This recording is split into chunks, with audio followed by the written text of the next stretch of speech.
Hi use, welcome to universal talkies. ఈ 2026 సంక్రాంతి మన తెలుగు ప్రేక్షకులకి ఎప్పటికీ మర్చిపోలేని సంక్రాంతిగా ఉంటుందని చెప్పి అంచనాలు వెలువడుతున్నాయి.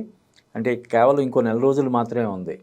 జనవరి 9వ తారీఖున రాజా సాబ్ ముందు సంక్రాంతి కానుకగా, అంటే ఒక 4-5 రోజుల ముందే సంక్రాంతిని సినిమా సంక్రాంతిని ప్రేక్షకుల ముందుకు తీసుకురావడానికి సిద్ధపడుతుంది.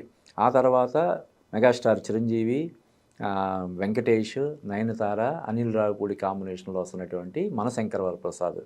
ఈ సినిమాకు కూడా విపరీతమైనటువంటి క్రేజ్ ఉండడం మనం చూస్తున్నాం. మీసాల పిల్ల పాట కానీ, మొన్న వచ్చిన శశిరేఖ ప్రసాద్ పాట కానీ, రెండు కూడా ఇన్స్టాంట్ హిట్ అయిపోయినాయి. ఇప్పుడు సోషల్ మీడియాలో తెగ హల్చల్ చేస్తున్నాయి. సో ఆ సినిమాకి విపరీతమైనటువంటి క్రేజ్ ఉంది. ఇంకా రాజాసాబ్ సినిమా క్రేజ్ గురించి అంతకుముందు మనం ఎన్నోసార్లు చెప్పుకున్నాం.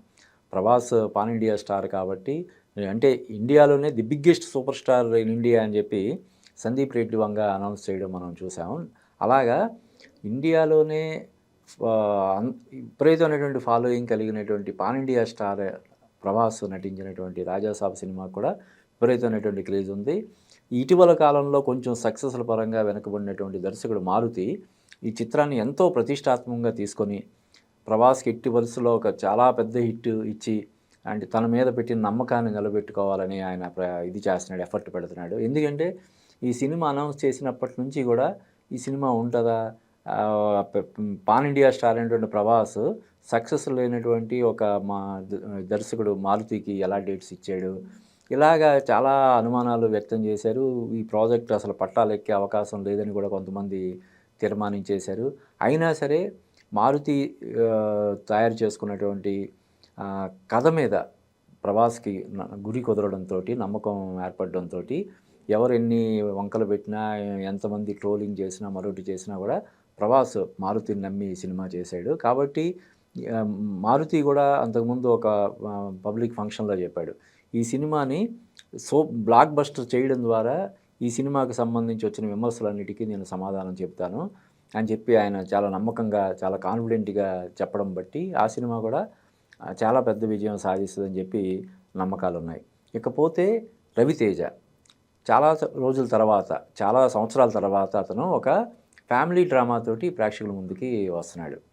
ఇటీవల కాలంలో రవితేజ ధమాకా తర్వాత అతను నటించిన సినిమాలు దాదాపుగా ఒక 5-6 సినిమాలు బాక్సాఫీస్ ముందు బోర్లా పడిపోయాయి. ఈ సినిమాని, అంటే యాక్చువల్గా రవితేజ లాస్ట్ సినిమా 75వ సినిమాగా వచ్చినటువంటి మాస్ జాతర విడుదలయ్యి ఇంకా నెల రోజులు కూడా కాలేదు.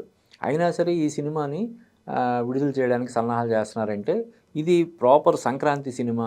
సంక్రాంతికి వస్తే ఇంకా ఎక్కువ దానికి మైలేజ్ ఉంటుంది, ఎక్కువగా పర్ఫామ్ చేయడానికి అవకాశం ఉంటుంది, ఎక్కువ వసూలు చేయడానికి స్కోప్ ఉంటుందన్న ఉద్దేశంతో దీన్ని ఒక రకంగా చెప్పాలంటే ఆదరాబాదరాగా దీన్ని సంక్రాంతి బరిలో దింపారని చెప్పాలి. అంటే సంక్రాంతికి మనం ఎప్పుడు చెప్తుంటాం, సంక్రాంతికి చాలా స్టామినా ఉంటుంది. ఒక 4-5 సినిమాలని తీసుకెళ్ళి సూపర్ డూపర్ హిట్ చేసేంత స్టామినా సంక్రాంతికి ఉంటుంది. కాబట్టి ఈ సినిమాని సంక్రాంతి బరిలో నిలుపుతున్నారు.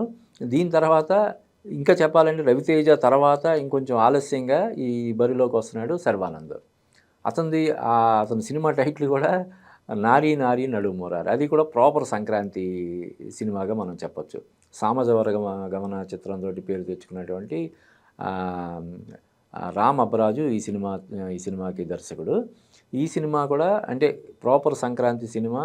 చాలా రోజుల తర్వాత, చాలా రోజులుగా, చాలా చిత్రాల తర్వాత శర్వానంద్కి ఒక మంచి హిట్ ఇచ్చే సినిమా అవుతుందని చెప్పి ఈ సినిమా మీద కూడా చాలా అంచనాలు ఉన్నాయి.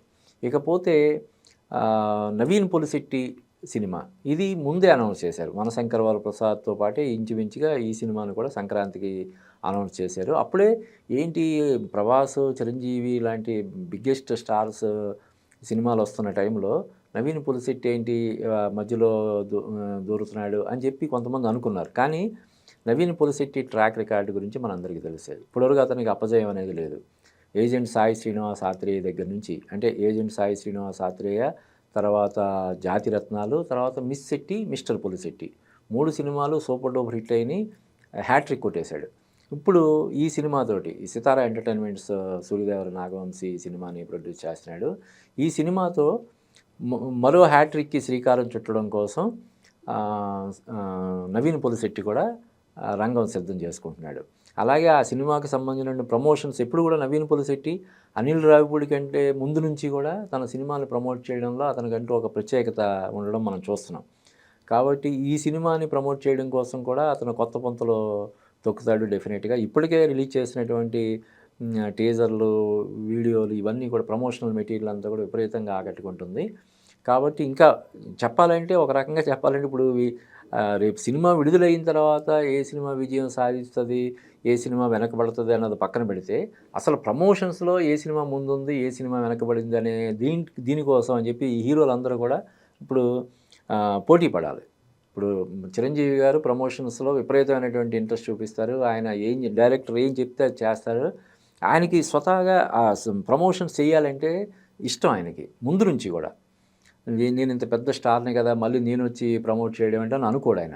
ప్రమోట్ చేయడం అనేది ఒక బాధ్యతగా, ఒక రెస్పాన్సిబిలిటీగా ఆయన ఫీల్ అవుతాడు. కాబట్టి దానికి తోడు ఇప్పుడు అనిల్ రావిపూడి గురించి మనం చూసాం. సంక్రాంతికి వస్తున్న సినిమాని తనదైన ప్రమోషన్స్ తోటే ఆ రేంజ్‌లో సక్సెస్ అయ్యేలాగా ఆయన చేశాడు. దానికి తోడు వెంకటేష్ కూడా ఉన్నాడు. ఇంతమంది ఉన్నారు కాబట్టి వాళ్ళు ఎక్కడా తగ్గరు. ఇకపోతే మారుతి కూడా క్రియేటివ్ డైరెక్టర్ అన్న విషయం మనకు తెలుసు. అతను కూడా ఈ రాజాసాబుకు సంబంధించి రకరకాల ప్రచార విన్యాసాలు అవి చేసి జనాలను ఆకట్టుకోవడానికి అతను మంచి ఎఫర్ట్స్ పెడతాడు. ఈ వీళ్ళతోటి ఇప్పుడు పోటీ పడాల్సిన వాళ్ళు ఎవరంటే మన రవితేజ, శర్వానంద్. రవితేజ నిజానికి మొన్న వచ్చినటువంటి మాస్ జాతర సినిమాకి చాలా అగ్రెసివ్‌గా ప్రమోషన్స్ చేశాడు. అంటే అంతకుముందు ఎప్పుడూ చేయని విధంగా చాలామంది దర్శకులకు ఇంటర్వ్యూలు ఇవ్వడం, ఇలాగ ప్రమోషనల్ యాక్టివిటీస్ మీద చాలా ఫోకస్ పెట్టాడు. ఎందుకంటే ఆయనది 75వ సినిమా కావడం వల్ల కావచ్చు, లేదంటే ఓపెనింగ్స్ మనం మంచి ఓపెనింగ్స్ తెచ్చుకోవాలన్న ఉద్దేశం కావచ్చు. ఆ టైటిల్ కూడా నేనే సజెస్ట్ చేశానని చెప్పాడు. మాస్ జాతర అనే టైటిల్ నేనే సజెస్ట్ చేశానని చెప్పాడు. అలాగా ఆ సినిమా మీద ఆయనకి చాలా ఎక్కువ నమ్మకాలు ఉండడం వల్లో, లేకపోతే కనీసం మంచి ఓపెనింగ్స్ అయినా రాబట్టుకోవాలనే ఒక వ్యూహంతోటో మొత్తం మీద ఆ సినిమాకి బాగా ఆయన ప్రమోషన్స్ చేశాడు. కాబట్టి ఇప్పుడు భర్త మహాశయులకు విజ్ఞప్తి అనే సినిమాకి కూడా ఆయన చాలా అంటే ఇప్పుడు ఈ సినిమాలతో పోటీగా వస్తుంది కాబట్టి ఈయన ఈ సినిమాని ప్రమోట్ చేయడానికి చాలా విపరీతంగా కష్టపడాల్సి వస్తుంది. At the same time Sharwanand కూడా ఈ సినిమాను ప్రమోట్ చేయడంలో తను కూడా ఎప్పుడు ముందు ఉంటాడు. ప్లస్ తను బేసిక్‌గా కొన్ని సినిమాలు ప్రొడ్యూస్ చేసి ఉన్నాడు. కాబట్టి ఓ ప్రొడ్యూసర్ తాలూకు కష్టం అతనికి తెలుసు. మామూలుగానే అతని attitude down to earth attitude ఉంటుంది శర్వానంద్‌ది. పైగా ప్రొడ్యూసర్ తాలూకు కష్టాలు, ఈ నష్టాలు ఇవన్నీ తెలిసిన వ్యక్తిగా డెఫినెట్‌గా అతను కూడా తన సినిమాని 'నారీ నారీ నడుమురారి' అనే సినిమాని ప్రమోట్ చేయడానికి అతను కూడా మ్యాక్సిమం ఎఫర్ట్ పెడతాడు. ఇకపోతే నవీన్ పొలిశెట్టి గురించి ఇందాక చెప్పుకున్నాం. కాబట్టి ఈ సినిమాలు ఎలా ఉంటాయి ఏంటన్నది తర్వాత మాట. సంక్రాంతికి విడుదలైన తర్వాత ఏ సినిమా ముందుంది, ఏ సినిమా వెనకబడింది అన్నది తర్వాత. కానీ ఇప్పుడు ఈ కరెక్ట్ నెల రోజుల ముందు ఉంది టైము. ఇప్పటి నుంచి ప్రతిరోజు ఈ సినిమాలకు సంబంధించినటువంటి ఏదో ఒక అప్డేట్ వస్తుంటుంది. ఒకరితో ఒకరు పోటీ పడుతుంటారు. అసలు మామూలుగా ఉండదు ఎంటర్టైన్మెంట్. అంటే ఎంటర్టైన్మెంటే ఎంటర్టైన్మెంట్. అంటే సినిమాల ద్వారా ఎంత ఎంటర్టైన్మెంట్ వస్తుందో మనకు తెలీదు కానీ, ఈ వీళ్ళు చేసే ప్రమోషన్స్ ద్వారా మాత్రం డెఫినెట్‌గా మొత్తం ప్రపంచవ్యాప్తంగా ఉన్న తెలుగు సినిమా అభిమానులందరూ కూడా తెలుగు సినీ లవర్స్ అందరూ కూడా ఫుల్‌గా ఎంటర్టైన్ అవుతారని మనం ఖచ్చితంగా చెప్పొచ్చు.